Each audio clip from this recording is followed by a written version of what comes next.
क्या आपने कभी किसी को बोलते बोलते चुप होते देखा है? नहीं, वो अपनी मर्जी से चुप नहीं हुआ था। उसे चुप करवाया गया था क्योंकि वो सच बोल रहा था। वो शोर नहीं मचा रहा था, बस उन जंजीरों की आवाज बता रहा था जिन्हें सदियों से हम पूजा समझ बैठे थे। जिसने करोड़ों को इंसान बना दिया, उसे इंसानों के बीच बोलने तक का हक नहीं दिया गया। जिसने एक गुलाम भारत को संविधान दिया, उसे अपने ही देश में मंच से उतार दिया गया। यह इतिहास है जिसे हमसे छुपाया गया, दबाया गया और झूठ से ढक दिया गया। आज आप जिस समाज में बराबरी की बात करते हैं, जिस टीवी पर, सोशल मीडिया पर बोलते हैं, लिखते हैं, क्या आपने कभी सोचा वो बोलने का हक आया कहां से? उस हक के लिए किसने लहू जलाया था? दोस्तों, इस वीडियो को अगर आप पूरा नहीं देखना चाहते हैं तो इसे यहीं छोड़ दीजिए, क्योंकि सच हमेशा कड़वा होता है और बहुत लोगों को कड़वी चीजें पसंद नहीं आती हैं। अगर आप पहली बार इस चैनल पर आए हैं तो इसे सब्सक्राइब जरूर कर लीजिए, क्योंकि यहां आपको वो मिलेगा जो किताबों में छिपा दिया गया, जो पाठ्यक्रम से काट दिया गया और जो इतिहास के काले पन्नों में दबा कर रखा गया। अगर आपके मन में कोई सवाल है तो, और हाँ, आप ये वीडियो कहां से देख रहे हैं, कमेंट में जरूर लिखिए ताकि हमें पता चले कि ये चेतना कहां कहां तक पहुंच रही है। कभी सोचा है आपने कि जिसने तुम्हें इंसान कहलाने का हक दिया, उसे मरने के बाद भी 2 गज जमीन नहीं मिली? जिसने तुम्हें बोलने का अधिकार दिया, उसे खुद बोलने से रोक दिया गया। जिसने संविधान लिखा, उसी के हाथों से मंच छीन लिया गया। और ये सब यूं ही नहीं हुआ। ये एक सोची समझी साजिश थी, ताकि तुम कभी जान ही ना सको कि तुम्हारे लिए कौन लड़ा और किसे हर बार चुप कराया गया। आज जो सच मैं तुम्हें सुनाने जा रहा हूं, वो सिर्फ अंबेडकर का नहीं है, वो तुम्हारे आत्मसम्मान की भी कहानी है। अगर ये ना सुनी तो तुम शायद जान ही नहीं पाओगे कि तुम्हारा इतिहास कब छीना गया था। साल था 1936। भारत आजाद नहीं हुआ था, लेकिन कुछ लोग आजादी की तैयारी कर रहे थे और कुछ लोग, जैसे डॉक्टर भीमराव अंबेडकर, एक और बड़ी लड़ाई लड़ रहे थे, इंसान को इंसान मानने की लड़ाई। और वहीं लाहौर में एक संस्था थी, जात पात तोड़क मंडल। नाम से ही लगता है क्रांतिकारी लोग होंगे भी। उनका मकसद था हिंदू समाज से जातिवाद की दीवारें गिराना, लेकिन वे भूल गए थे कि दीवारें तोड़ने के लिए सिर्फ इरादा नहीं, सच की आंच भी सहनी पड़ती है।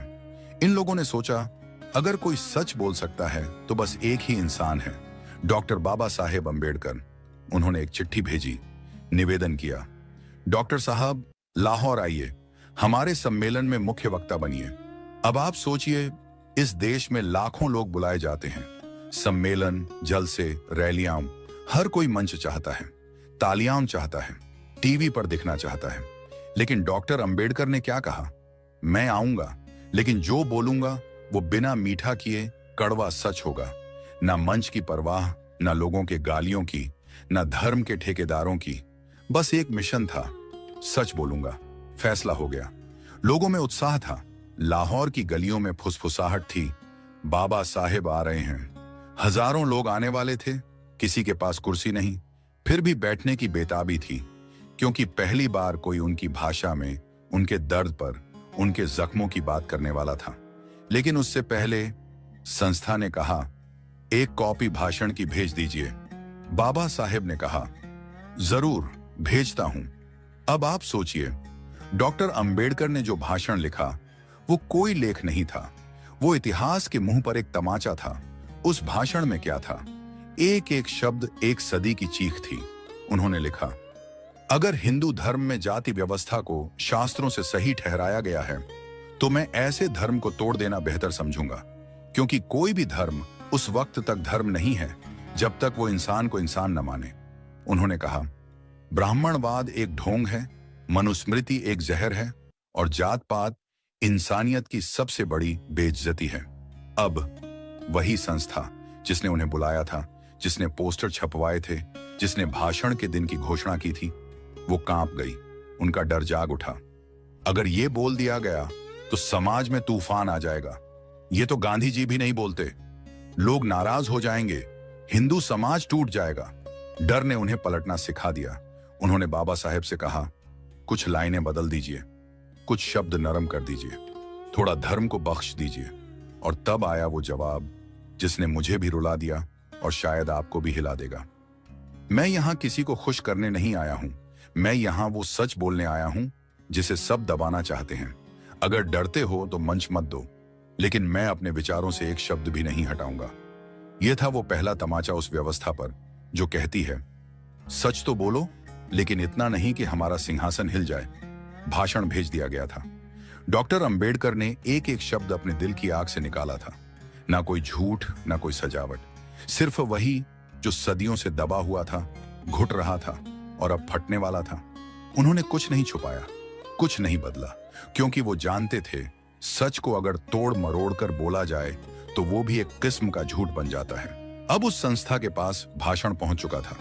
जिन्होंने बुलाया था, जिन्होंने आमंत्रण भेजा था, जिन्होंने उम्मीद लगाई थी कि डॉक्टर साहब कोई बैलेंस्ड बात करेंगे, लेकिन जब उन्होंने पढ़ा, हर पन्ना, हर पैराग्राफ, हर लाइन धर्म की नींव को झकझोर रही थी। वो क्या सोचकर बुलाए थे और क्या मिला उन्हें? एक क्रांति का घोष, एक सदी के सन्नाटे को तोड़ने वाला गर्जन। उन्हें अब डर लगने लगा था। डर कि अगर ये भाषण बोला गया तो मंदिरों की दीवारें हिल जाएंगी, गौत्रों की ऊंचाई गिर जाएगी और शास्त्रों की शक्ल पर कालिख पोत दी जाएगी। बैठकें होने लगीं, घबराहटें बढ़ने लगीं। कोई कहता, ये भाषण तो समाज को बांट देगा। कोई कहता, गांधी जी भी इतनी तीखी बातें नहीं कहते। कोई बोलता, हमें यह सम्मेलन रद्द कर देना चाहिए। जिनका काम था जात पात तोड़ना, अब वही सच्चाई से डर गए थे। और यह डर सिर्फ उनका नहीं था, यह डर एक पूरी व्यवस्था का था जो जाति के दम पर खड़ी थी। आखिरकार संस्था ने एक चिट्ठी तैयार की, एक चुपचाप सी भाषा में, लेकिन उसके अंदर सदियों का डर और सत्ताओं का अहंकार भरा था। वो चिट्ठी डॉक्टर अंबेडकर के पास पहुंची। उन्होंने पढ़ा, सम्मेलन रद्द किया जाता है। आपका भाषण आयोजन के अनुकूल नहीं है। अब हम आपको मंच नहीं दे सकते। अब सोचिए, जिस व्यक्ति को उन्होंने खुद बुलाया, जिसके नाम पर हजारों लोगों को बुलाया, जिसकी वजह से उनका सम्मेलन लोगों की नजरों में आया, अब उसी को कह रहे थे, आप मत आइए। क्यों? क्योंकि वो सच बोल रहा था। यह सिर्फ एक आमंत्रण का रद्द होना नहीं था, यह उस व्यवस्था का डर था जो समझ चुकी थी कि अब झूठ की नींव में दरारें पड़ने लगी हैं। और उधर इसकी भनक पहुंच गई ब्रिटिश हुकूमत तक भी। उनके जासूसों ने रिपोर्ट भेजी, डॉक्टर अंबेडकर का भाषण धार्मिक भावनाओं को भड़का सकता है। यह हिंदू धर्म की नींव को सवालों के घेरे में ला रहा है। इससे दंगे हो सकते हैं, असंतोष फैल सकता है। अब आप जरा ठहरिए। एक अकेला आदमी, ना राजा, ना फौज, ना सत्ता, ना संप्रदाय, सिर्फ एक कलम और विचार के बल पर ब्रिटिश सरकार तक को डरा रहा था। क्यों? क्योंकि वो कह रहा था, तुम सब इंसान हो, तुम्हें किसी भी धर्म के नाम पर नीचा दिखाने का हक किसी को नहीं है। ब्रिटिश सरकार डर गई, संस्था पीछे हट गई, हिंदू धर्म के ठेकेदार तिलमिला उठे। अब डॉक्टर अंबेडकर के खिलाफ दो ताकतें खड़ी थीं, एक धर्म की सत्ता, दूसरी साम्राज्य की हुकूमत। लेकिन इन्हें नहीं पता था कि जिसे तुम चुप कराना चाहते हो वो सिर्फ मंच से नहीं बोलता, वो इतिहास में बोलता है। रात गहरी थी, देश सो रहा था, लेकिन एक आदमी जाग रहा था। उसके पास ना कोई सभा थी, ना भीड़, ना ताली बजाने वाले लोग, बस एक कलम, एक कागज और एक दिल जिसमें सदियों का दर्द सुलग रहा था। उस आदमी का नाम था डॉक्टर भीमराव अंबेडकर। मंच छीन लिया गया था। जिन्होंने बुलाया था वो खुद डर गए थे, लेकिन बाबा साहेब डरने वालों में से नहीं थे। उन्होंने रात में अपना भाषण फिर से पढ़ा, हर शब्द को देखा, हर वाक्य को महसूस किया और फिर खुद से कहा, अगर इस देश में मुझे बोलने नहीं दिया जाएगा तो मैं वो बात लिख दूंगा ताकि सदियों तक पढ़ी जाए, ताकि उस सच को कोई मिटा ना सके, कोई बदल ना सके। और फिर डॉक्टर अंबेडकर ने वो किया जो आजादी की लड़ाई का सबसे क्रांतिकारी मोड़ बन गया। उन्होंने अपनी जेब से पैसे निकालकर एक प्रेस से संपर्क किया। ना किसी बड़े प्रकाशक की मदद, ना कोई संपादक, ना मीडिया का प्रचार, सिर्फ एक इंसान जो अकेला था पर सच के साथ खड़ा था। उन्होंने उसी भाषण को एक किताब के रूप में छपवाया। एक भी शब्द नहीं बदला, एक भी पंक्ति नहीं हटाई, एक भी विचार नहीं छिपाया, क्योंकि वो जानते थे अगर सच की एक भी किरण छिपा दी जाए तो अंधेरे को और ताकत मिल जाती है और उस किताब का नाम रखा गया जाति का विनाश, अनहिलेशन ऑफ कास्ट। अब आप जरा सोचिए, जो बातें सुनने नहीं दी गईं, जिसे मंच पर बोलने से रोका गया, वही बात अब किताब बनकर हर कोने में पहुंचने लगी। लोग पढ़ते गए, चौंकते गए, कांपते गए, क्योंकि उन्होंने पहली बार किसी किताब में वो दर्द पढ़ा जो अब तक सिर्फ दलित बस्तियों की आंखों में दिखता था। इस किताब ने सिर्फ हिंदू समाज को नहीं हिलाया, बल्कि पूरी सत्ता की नींव को सवालों में बदल दिया। यह किताब सिर्फ एक विचार नहीं, बल्कि एक घोषणा पत्र थी नए भारत की। इसमें लिखा था, हम मंदिर की सीढ़ियों पर माथा नहीं टेकेंगे जब तक हमें इंसान नहीं माना जाएगा। हम ऐसे धर्म को छोड़ देंगे जो हमें अपवित्र कहता है, और ऐसा रास्ता अपनाएंगे जो हमें बराबरी का दर्जा देता है। और दोस्तों, यही किताब वो आधार बनी जिसने आगे चलकर डॉक्टर अंबेडकर को बौद्ध धर्म की राह पर ले गया। सत्ता ने उन्हें मंच से उतारा, लेकिन वो इतिहास के मंच पर चढ़ गए। धर्म के ठेकेदारों ने उन्हें चुप कराया, लेकिन उन्होंने विचारों को लाखों जुबानों पर पहुंचा दिया। ब्रिटिश सरकार ने उन्हें खतरा माना, लेकिन उन्होंने ऐसी किताब लिख दी जिसे आज भी दुनिया की सबसे क्रांतिकारी रचनाओं में गिना जाता है। अब आप बताइए, एक इंसान जो दलित था, अछूत कहलाया, जिसे स्कूल में बैठने नहीं दिया गया, जिसे नल से पानी पीने तक का हक नहीं था, जब वो बोलने खड़ा हुआ तो पूरा समाज कांप गया। क्या यही नहीं बताता कि सच में सबसे ज्यादा ताकत होती है? लेकिन सबसे दुख की बात क्या है, जिसे बोलने से रोका गया, उसे मरने के बाद भी ठीक से 2 गज जमीन तक नहीं मिली।